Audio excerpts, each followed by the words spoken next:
Hello friends, welcome to knowledge hub और साथ ही स्वागत है आपका शिक्षण कला की इस सीरीज में जिसमें हम पिछले वर्षों के आए हुए प्रश्नों को डिटेल में डिस्कस करते हैं। तो चलिए बिना किसी देरी के शुरू करते हैं। चलिए अब हम चलते हैं सीधा अपने पहले प्रश्न की ओर। पहला प्रश्न कहता है राष्ट्रीय अध्यापक शिक्षा परिषद एनसीटीई यानी कि national council for teacher education के क्षेत्रीय कार्यालयों की संख्या कितनी है? यानी कि रीजनल ऑफिसेज जो है ना एनसीटीई के, वो देश भर में कितने हैं? चार, पांच, छह, आठ। तो इसका सही आंसर होगा चार। देश में जो रीजनल ऑफिसेज है एनसीटीई के, वो चार हैं। और चारों कहाँ है? पूरे इंडिया के नॉर्थ में है एक, एक साउथ में है, एक ईस्ट में और एक वेस्ट में। अब इन चारों, ये चारों जगह कहाँ लोकेटेड है वो भी एक बार देख लेते हैं हम। The National Council for Teacher Education has four regional committee। इनकी चार रीजनल कमेटी है और ये हर कमेटी कहाँ कहाँ है?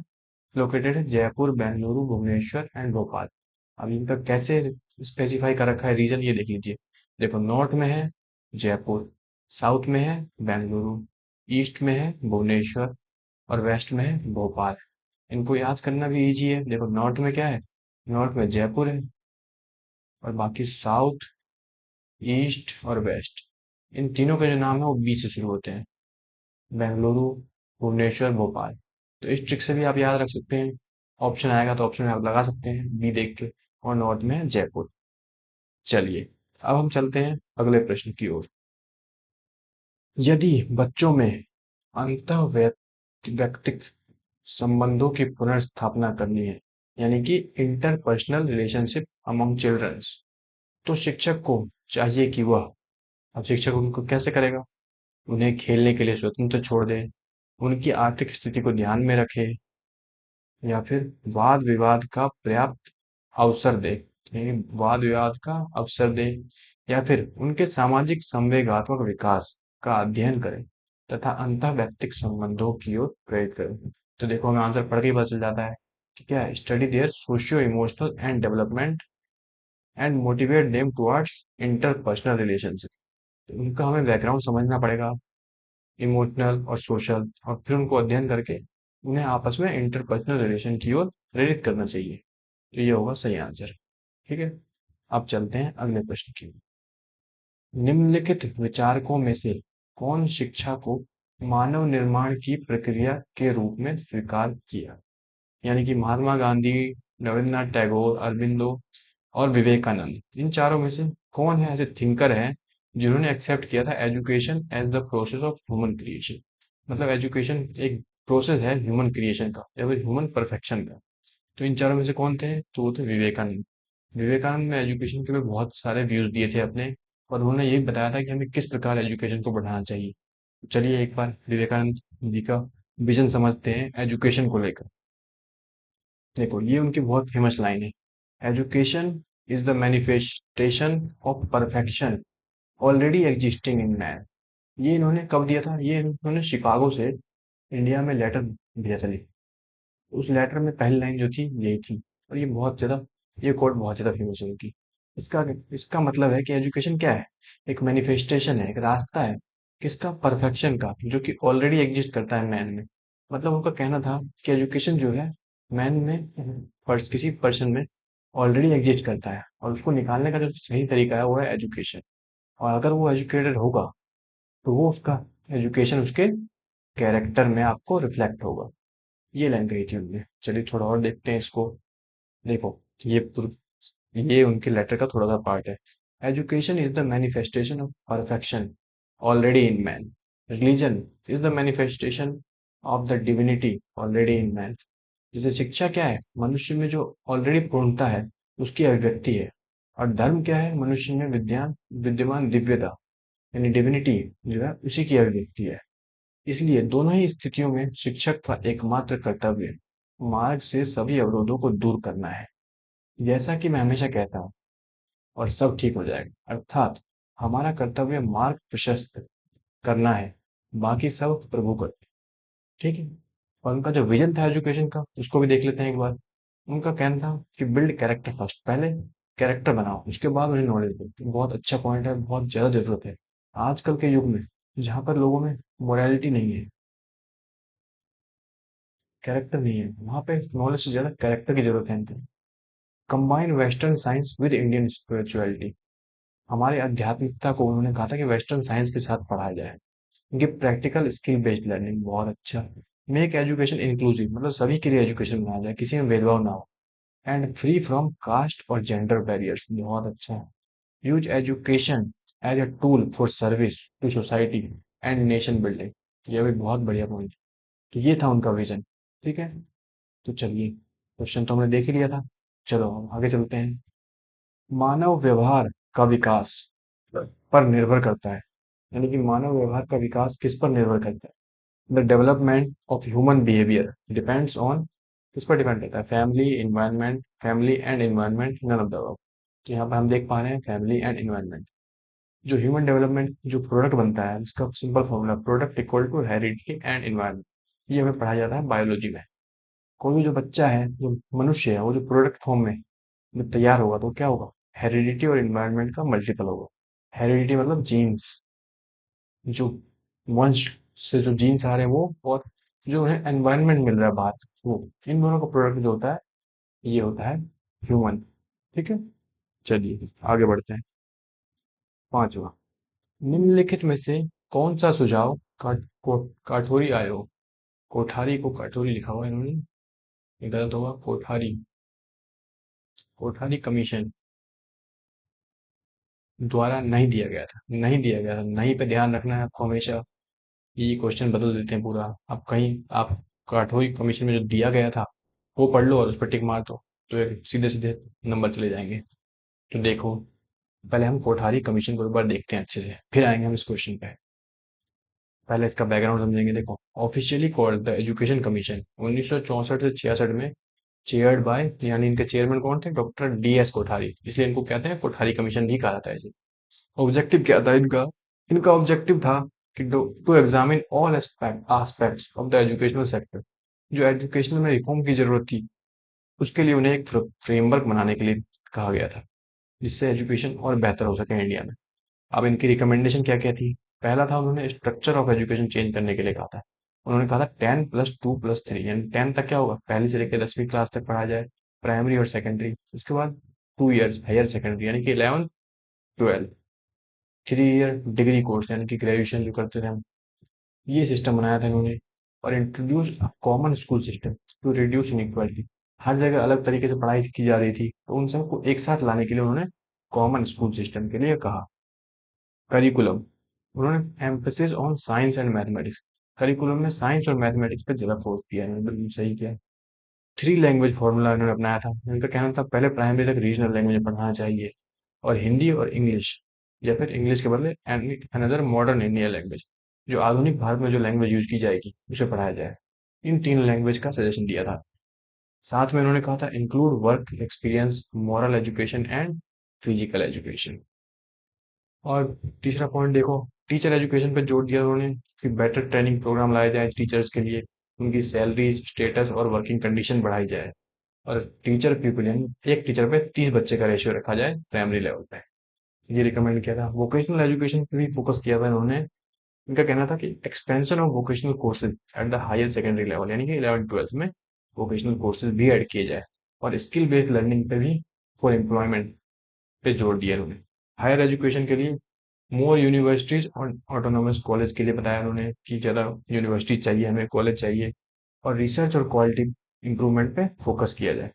किस पे फोकस किया जाए, रिसर्च और रिसर्च एंड क्वालिटी इंप्रूवमेंट पे। चलिए, अब देखिए इक्वालिटी इन एजुकेशन, उन्होंने देखा कि गाँव में, शहरों में, गरीबों अमीरों में एजुकेशन में बहुत फर्क था, तो उन्होंने इसको हटा के कॉमन स्कूल सिस्टम प्रमोट किया। और वुमेन एजुकेशन और डिसएडवांटेज ग्रुप यानी कि फिजिकली या फिर डिसेबल्ड बच्चों के लिए भी एजुकेशन को इंक्लूसिव एजुकेशन बनाया है।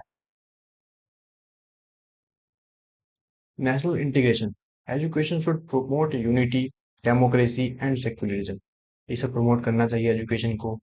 कल्चरल एक्सचेंज कराया, अंडरस्टैंडिंग अमंग स्टेट्स, जैसे स्टेट्स में कार्यक्रम होता था ना, एक्सचेंज प्रोग्राम होते थे 9th क्लास में, आप दूसरे स्टेट्स में जाके पढ़ सकते हो 1 साल के लिए, ये सब भी इसी में रिकमेंडेशन थी।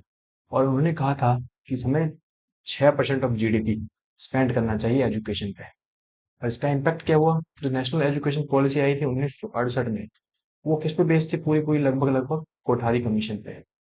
10+2+3 जो अब तक चला आ रहा था 2020 नेशनल एजुकेशन पॉलिसी से पहले, ये इसी इसी स्ट्रक्चर पे बेस्ड था। 10+2+3 3 ईयर के ग्रेजुएशन। और यही फाउंडेशन बन गई थी इंडिया के स्कूल और कॉलेज एजुकेशन। तो अब हम चलते हैं इसके प्रश्न पे। निम्नलिखित में से कौन सा सुझाव कोठारी आयोग ने नहीं दिया? तो पहला देखो, सभी बच्चों को प्राथमिक शिक्षा मातृभाषा में दी जाए, ये इन्होंने कहा था। पहली सार्वजनिक परीक्षा 10 वर्ष की विद्यालय शिक्षा पूरी करने के बाद ही, जो बोर्ड वाला सिस्टम था बिल्कुल सही है, वो 10th में होता था। विषय विभाजन कक्षा 9 के बदले कक्षा 10 के बाद हो, ये भी सही है। हम 11th 12th में ही स्ट्रीम बदलते थे ना, 11th में कॉमर्स साइंस आर्ट्स ये सब मिलते थे, तो ये 10th के बाद ही था। ठीक है। 50% माध्यमिक विद्यालयों को व्यावसायिक स्कूल यानी वोकेशनल स्कूल में परिवर्तित किया जाए, ये तो नहीं किया था उन्होंने कि 50% secondary school should be converted into vocational schools. Vocational पे जोर दिया था उन्होंने, लेकिन इतना नहीं कि 50% को ही कन्वर्ट कर दिया जाए। तो ये हो गया हमारा सही आंसर। चलिए, अब हम चलते हैं अपने अगले। अच्छा, यहाँ पे देख सकते हैं आप, अगर चाहे कोठारी कमीशन को एक क्विक रिवीजन चार्ट बना दिया है यहाँ पे मैंने, जिसे आप देख सकते हैं, इसका स्क्रीनशॉट भी ले सकते हैं, ताकि आप ऊपर से ही रिवाइज कर सके आराम से। चलिए, अब चलेंगे हम अगले प्रश्न की ओर। चलिए, अब हम चलते हैं छठे प्रश्न की ओर। निम्नलिखित में से कौन सा बालक के सामाजिक विकास को प्रभावित नहीं करता है? फिर से क्वेश्चन देखिए, नहीं। चलिए, यानी कि सोशल डेवलपमेंट जो चाइल्ड का होता है ना, उसको अफेक्ट कौन नहीं करता है? ज्ञान, तर्क शक्ति, भाषिक कुशलता, इनमें से कोई नहीं। नॉलेज बिल्कुल करता है प्रभावित। लॉजिक, इस पे देखना पड़ेगा हमें। लैंग्वेज स्किल्स बिल्कुल, भाषा तो बहुत ज्यादा इंपॉर्टेंट रोल अदा करता है। नन ऑफ द अबव, इसका तो पॉइंट नहीं है। यानी कि लॉजिक देखो, नॉलेज तो बिल्कुल करता है, लैंग्वेज स्किल करता है, स्किल भी करती है, लेकिन लॉजिक, लॉजिक धीरे धीरे डेवलप होती है। और लॉजिक का उतना रोल नहीं है हमारे सोशल डेवलपमेंट में। ठीक है, तो इसलिए सही आंसर कौन सा होगा? लॉजिक हो जाएगा। तर्क शक्ति। ठीक है, तर्क शक्ति हमारी धीरे धीरे डेवलप होती है, और ये समाज में ही रह के डेवलप होती है। इसलिए सामाजिक विकास का एक वो है, पार्ट है, न कि उसको रोकता है। ठीक है, तो सही आंसर हो गया बी। चलिए, 7वां क्वेश्चन। इनमें से कौन बाल विकास को प्रभावित करने वाले आंतरिक कारकों में से नहीं है? Which of the following is not one of the intrinsic factor affecting child development? अब फैक्टर देखो, दो टाइप के होंगे। एक होता है इंट्रिंसिक, यानी कि इंटरनल, और दूसरा क्या हो जाएगा? एक्सट्रिंसिक, या फिर एक्सटर्नल। एक्सटर्नल फैक्टर क्या होंगे? जो बाहरी फैक्टर है, जो हमारे अंदर से नहीं आता बल्कि बाहर इन्वायरमेंट से मिलता है। और इंटरनल जो हमारे अंदर खुद के अंदर होता है, चाइल्ड के अंदर जो आता है वो। ठीक है, अब देखो, बुद्धि, विजडम, ये तो इंटरनल फैक्टर हो गया। इसमें क्या बोला है हमें? Not one of the intensive factor, यानी एक्सटर्नल फैक्टर बोला है हमें। हेरिडिटरी फैक्टर, ये भी हमारे अंदर से ही है। फैमिली से जीन्स जो आते हैं वो हमारे अंदर ट्रांसमिट होते हैं, तो वो भी इंटरनल है। फिजिकल एनवायरनमेंट, ये तो बाहर ही हो गया, तो एक्सटर्नल पता चल गया हमें, सीधा सीधा दिख रहा है। फिजिकल एनवायरनमेंट जो होगा वो हमारे अंदर से नहीं है, वो बाहर है। फिजिकल फैक्टर, हाइट, वेट, ये सब क्या है? ये भी हमारा अंदर है। सही आंसर क्या हो गया? सी, भौतिक वातावरण। ठीक है, चलिए, अब चलते हैं अगले प्रश्न की ओर। कक्षा में तिरस्कृत बालक का संभावित व्यवहार होगा। तिरस्कृत बालक यानी कि डिस्पाइज चाइल्ड, जिसे कोई पसंद नहीं करता, सब उससे दूर रहते हैं। जैसे स्कूलों में, गाँव में देखा होगा आपने, कास्ट का सिस्टम रहता है, कास्ट की वजह से लोग दूर रहते हैं कई बार, वेट की वजह से, कलर की वजह से। अगर डिस्क्रिमिनेशन होता है तो बच्चे क्या करते हैं? बच्चे से दूर रहते हैं, उसके साथ खेलते नहीं है, खाते पीते नहीं है, बैठते नहीं है। तो अब वो बच्चा कैसा फील करेगा? उदासीन, बिल्कुल सही। उत्साही, उत्साही तो बिल्कुल नहीं। क्रोधपूर्ण, इसके भी चांस कम है वैसे। क्रोधपूर्ण तो तब होता है जब आप किसी को गुस्सा दिलाओ, किसी को चिढ़ाओ। नकारात्मक, नेगेटिव भी होगा, डिसइंटरेस्टेड भी होगा, नेगेटिव भी होगा। एंगर तो तब होगा जब वो आप चिढ़ाओगे उसे, उससे जाके गलत बातें बोलोगे तब। अगर सिर्फ उसे डिस्पाइज मतलब दूर बैठोगे तो एंगर का चांस कम है। इंथुजियास्टिक बिल्कुल नहीं होगा, डिसइंटरेस्टेड होगा, नेगेटिव भी हो सकता है। तो इन दोनों में बेस्ट ऑप्शन देखना है हमें, नकारात्मक या फिर उदासीन। तो मोस्ट प्रोबेबली हम क्या देखेंगे? उदासीन हो बच्चा, उदासीन होगा, वो इंटरेस्ट ही नहीं लेगा क्लास में, उसे फर्क नहीं पड़ता, वो हमेशा कैसा बैठा रहेगा? उदास बैठा रहेगा। तो ये होगा सही आंसर उदासीन। चलिए अब चलते हैं अगले प्रश्न की ओर। ज्ञान मीमांसा का अर्थ है, यानी कि एपिस्टेमोलॉजी। एपिस्टेमोलॉजी क्या होती है, ये जानना है हमें, है ना। एपिस्टेमोलॉजी होती है, स्टडी होती है। ये कौन सी स्टडी होती है? Philosophical study. फिलोसोफिकल स्टडी होती है। अब किस चीज की स्टडी होती है? स्टडी होती है, ये होती है ह्यूमन नॉलेज की। ह्यूमन नॉलेज क्या जानते हैं ह्यूमन नॉलेज के बारे में? इसमें इसमें हम देखते हैं, ओरिजिन देखते हैं ह्यूमन नॉलेज का, और क्या देखते हैं, और लिमिट देखते हैं। क्या लिमिट है ह्यूमन नॉलेज नॉलेज की, नेचर देखते हैं उसका।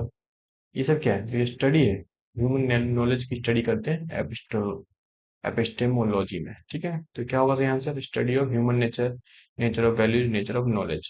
नेचर ऑफ नॉलेज, ज्ञान की प्रकृति का अध्ययन, ये होता है ज्ञान मीमांसा। ज्ञान भी लिखा ही हुआ है वैसे भी, ऐसे ही पता चल जाएगा हमें। ठीक है, तो इसका आंसर सही होगा सी। चलिए, महायान के अनुसार, महायान, पहले महायान पता होना चाहिए हमें, के अनुसार। अब देखो ऑप्शन देखो, गौतम बुद्ध महापुरुष है, ईश्वर नहीं। यानी कि ये तो बात हो गई भाई, तो गौतम बुद्ध के बारे में है। गौतम बुद्ध से क्या आया था? बुद्धिज्म। बुद्धिज्म कहाँ से आया? गौतम बुद्ध से। बुद्ध जी से एक नई रिलीजन का फॉर्मेशन हुआ था, उसको कहते हैं बुद्धिज्म। अब बुद्धिज्म के दो टाइप होते हैं, क्या होते हैं? एक होता है महायान, और एक होता है हीनायान।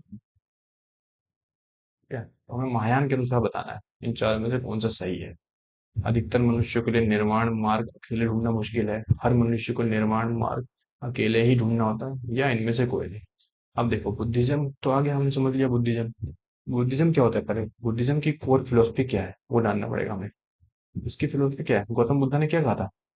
उन्होंने कहा था कि सफरिंग लाइफ जो है, क्या है? फुल ऑफ सफरिंग है, मतलब दुखों से भरी हुई है लाइफ। और इन्हीं दुखों को ढूंढने के लिए वो अपने महल से कूद कर बाहर गए थे, और फिर उन्हें वहां ज्ञान की प्राप्ति हुई, बरगद के पेड़ के नीचे। तो उन्होंने वहां से क्या बताया कि लाइफ जो है वो दुखों से भरी हुई है, और हमारे जीवन का उद्देश्य क्या होना चाहिए? इन दुखों को समझना और इनको, इनसे आगे निकलना, इनसे पार पाना, ये होना चाहिए हमारी लाइफ का उद्देश्य। ठीक है, इसके बाद इस इनके ज्ञान, जो इन्होंने ज्ञान दिया, उसके आधार पर दो रिलीजन निकले इनके, एक महायान और एक हिनायान। अब इनमें इनको ट्रिक के माध्यम से समझना सिंपल। देखो, महा मतलब क्या होता है? बड़, बहुत बड़ा, यानी कि बिग। ये होता है बिग। और हिना, हिना मतलब क्या होता है? स्मॉल, यानी कि छोटा। तो हिना वाले क्या होते हैं? हिनायान वाले होते हैं जो पर्सनल, एक इंडिविजुअल के लेवल पे सोचते हैं कि खुद को दुखों से पार पाना, खुद को अपने लाइफ की सफरिंग जो है उनसे ओवरकम करना है, ये होता है हिनायान का उद्देश्य। महायान का उद्देश्य क्या होता है? महायान वाले कहते हैं कि सिर्फ अपना ही उद्देश्य, अपना ही दुखों से पार पाना हमारे जीवन का उद्देश्य नहीं होना चाहिए। हमें सभी को साथ में लेकर, सभी के जीवन को दुखों से हटाना चाहिए, और ये हमारा उद्देश्य होना चाहिए। ये होता है महायान का मतलब, और ये होता है हिनायान का मतलब। ये तो मैंने बिल्कुल एक बेसिक लेवल पे बताया आपको, थोड़ा सा क्लियर किया। अब इसको हम थोड़ा डिटेल में भी देख लेते हैं, तो मैं रफ कर देता हूँ, समझ नहीं आएगा आपको।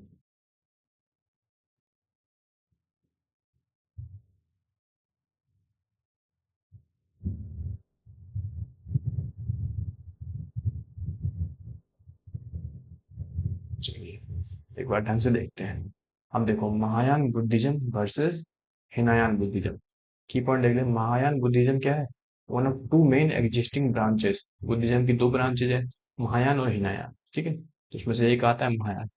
अब इनका पहला क्या, बुद्धिज्म में क्या है पहला? पहली पॉइंट तो यही है कि बुद्धा को ये क्या समझते हैं, गौतम बुद्ध को क्या समझते थे? गॉड। एक इंसान या टीचर नहीं, बल्कि क्या समझते थे? गॉड के रूप में देखा इन्होंने। ठीक है, और उनको वर्शिप करने लग गए। ठीक है, बुद्धा की इमेज। चलिए अब देखते हैं महायान को। महायान में क्या है? जो महायान का जो स्क्रिप्चर है वो किस में लिखा हुआ है? संस्कृत में लिखा हुआ है, जबकि हिनायान का किस में लिखा है? पाली लैंग्वेज में लिखा है। ठीक है, तो इसमें क्या है, महायान में क्या है? आइडल वर्शिप करते हैं बुद्धा का, मतलब मूर्ति पूजन होता है इसमें, जबकि इसमें मूर्ति पूजन में विश्वास नहीं रखा जाता है। ठीक है, अब देखो ये कहाँ मिलता है महायान? मोस्टली चाइना में देखा जाता है, जापान और तिब्बत, यहाँ पे ये लोग ज्यादा महायान को फॉलो करते हैं। जबकि हिनायान बुद्धिज्म कहाँ चलता है ज्यादा? Sri Lanka, Myanmar, Thailand, Cambodia, Laos. ठीक है, अब देखो ये क्या है? ये यूनिवर्सल लिबरेशन मतलब पूरी दुनिया, पूरे संसार को दुखों से पार पाने में बिलीव करते हैं, जबकि ये क्या बिलीव करते हैं, अपने दुखों को पार पाने के लिए काम करते हैं। ठीक है, चलिए, अब इतना समझने के बाद हम दोबारा क्वेश्चन की ओर चलते हैं। महायान के अनुसार गौतम बुद्ध महापुरुष है, ईश्वर नहीं। ये तो गलत हो गया। दोनों ही, चाहे हिनायान ले लो या महायान ले लो, दोनों में ही क्या है, गौतम बुद्ध को ग्रेट मैन नहीं, गुड नहीं, गॉड, उनको क्या माना गया है, महापुरुष है, ईश्वर माना गया है दोनों को। ठीक है, तो ये तो गलत हो गया। अब देखिए, अधिकतर मनुष्यों के लिए निर्माण मार्ग अकेले ढूंढना मुश्किल है। ये अच्छी लाइन है। हर मनुष्य को निर्माण मार्ग अकेले ही ढूंढना होता है, अकेले ही ढूंढना होता है। ये किस में आएगा, ये आएगा हिनायान में। ये महायान का पार्ट नहीं है, मैंने बोला वो इसको हटाओ। तो ये क्या है, अधिकतर मनुष्यों के लिए निर्माण मार्ग अकेले ढूंढना मुश्किल है। तो ये बात बिल्कुल सही है। और महायान वैसे भी क्या कहता है, वो पर्सनल लिबरेशन में विश्वास नहीं रखते हैं। वो किसमें विश्वास रखते हैं, पूरे यूनिवर्सल, मतलब सभी को साथ लेकर निर्वाण निर्माण मार्ग निर्वाण मार्ग अकेले ढूंढने में विश्वास रखते हैं। अब पहले निर्माण भी समझना जरूरी है हमें। देखो, इनकी टीचिंग में, बुद्धिज्म में कुछ वर्ड्स है जो इम्पोर्टेंट है, पहले उसको देख लेते हैं हम। एक तो होता है कर्म, कर्म हम समझाते हैं। एक होता है रीबर्थ, पुनर्जन्म, पुनर्जन्म में ये विश्वास रखते हैं। एक होता है निर्माण, क्या होता है, निर्वाण। अब देखो, कर्म तो पता है हमें, कर्म करेंगे हम अच्छे तो यहाँ फल मिलेंगे। तो कर्म पे ही हमारा जीवन चलता है, और कर्म पे ही हमारा रीबर्थ होता है, पुनर्जन्म। अच्छे कर्म करेंगे तो हमारा अच्छा जन्म होगा, बुरे कर्म करेंगे तो बुरी प्रजाति में हमारा जन्म होगा। ठीक है, और उसके बाद आता है निर्माण। निर्माण क्या होता है, जब हम बिल्कुल पूरे अपने दुखों को समझ लेते हैं, गौतम बुद्ध की तरह समझते हैं कि दुख क्यों आते हैं, दुख का कैसे पार पाया जाए, जब हम ये सब समझ लेते हैं और अपने दुखों से मुक्त हो जाते हैं, तो हमें निर्वाण की प्राप्ति होती है। एक तरह से मोक्ष समझ लो, जाए मोक्ष की तरह समझ लो, जैसे मोक्ष की प्राप्ति होती है, वही होता है निर्माण की प्राप्ति, निर्वाण की प्राप्ति। ठीक है, तो दोनों का उद्देश्य क्या है, महायान हिनायान का निर्माण की प्राप्ति। लेकिन हिनायान किसमें बिलीव करते हैं, अकेले निर्माण प्राप्ति में, जबकि महायान किसमें ढूंढते हैं कि सभी को साथ लेके निर्माण की प्राप्ति होगी। तो इसलिए अब देखो, अधिकतर मनुष्यों के लिए निर्माण मार्ग अकेले ढूंढना मुश्किल है। ये तो एक जेन्युइन लाइन लगती है, बिल्कुल सही बात है। अकेले निर्माण मार्ग ढूंढना बहुत मुश्किल है। तो इसका आंसर क्या होगा, आंसर हो जाएगा इसका बी, आंसर हो जाएगा। चलिए, ये हो गया। इसी के साथ ये हमारी स्लाइड्स खत्म हो गई है। आशा करते हैं आपको बहुत कुछ सीखने को मिला होगा। और अगर आपको इसी प्रकार की और वीडियो देखनी है तो कृपया लाइक, शेयर और सब्सक्राइब करें। तो चलिए, इसी के साथ thank you and have a great day.